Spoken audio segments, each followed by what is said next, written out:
एक ही धारा पर आप और उमर खालिद जेल गए थे।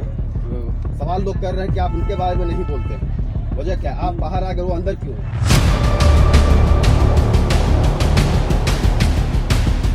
तो धारा कौन से केस में वो जेल में?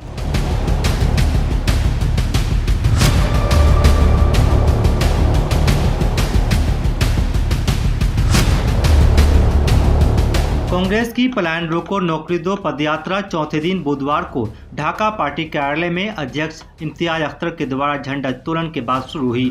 पदयात्रियों का जत्था पहले बरहरवा लखन सेन पहुंची, जहां गांधी जी द्वारा स्थापित बुनियादी विद्यालय के परिसर में स्थित गांधी जी की प्रतिमा पर माल्यार्पण किया गया। उसके बाद पदयात्रा चैनपुर ढाका, औरैया, खैरवा, कुसमहवा, मदनी चौक, चंदनबाड़ा, फुलवरिया होते हुए शाम को सीतामढ़ी के लिए रवाना हो गई।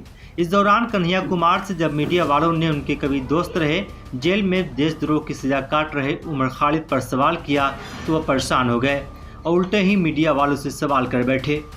कन्हैया जी, एक ही धारा पर आप और उमर खालिद जेल गए थे।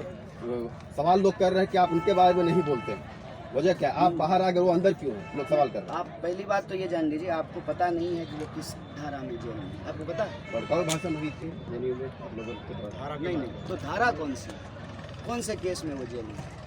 आपको नहीं मालूम? तिरपले वाले में है। हाँ, तो वो दूसरा केस है। सवाल ये है कि आप जब यहाँ आए हैं तो मेरा आपसे निवेदन है कि अलग अलग समय पे अलग अलग विषय वस्तु है।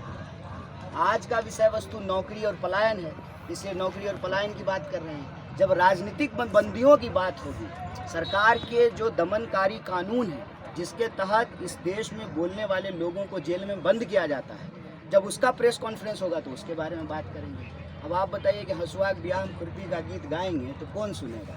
और ये जो लोग बैठे हुए हैं, जो सैकड़ों लोग चल रहे हैं, तो फिर वो कहेंगे कि आप तो हमारा मुद्दा ही नहीं उठाते हैं। और आप पत्रकार हैं तो मैं ये उम्मीद करता हूँ कि आप कम से कम ठोस जानकारी के साथ प्रश्न करेंगे, है ना?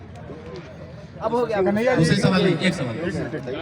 ये जानना चाहता हूँ कि चुनाव से ठीक पहले ये यात्रा हो रही है, इसका चुनाव पे भी असर पड़ेगा, तो मैं ये जानना चाहता हूँ कि इस बार का जो इलेक्शन होगा उसमें क्या बेरोजगारी और पलायन जो है मुद्दा बनेगा? जात पात का जो मुद्दा रहता है और चीज़, ये मुद्दा बन पाएगा आम जनता के लिए? देखिए, चुनाव जिस पैटर्न पे होता आया है, चुनाव उस पैटर्न पे होगा, ये हम उसकी भविष्यवाणी नहीं कर सकते।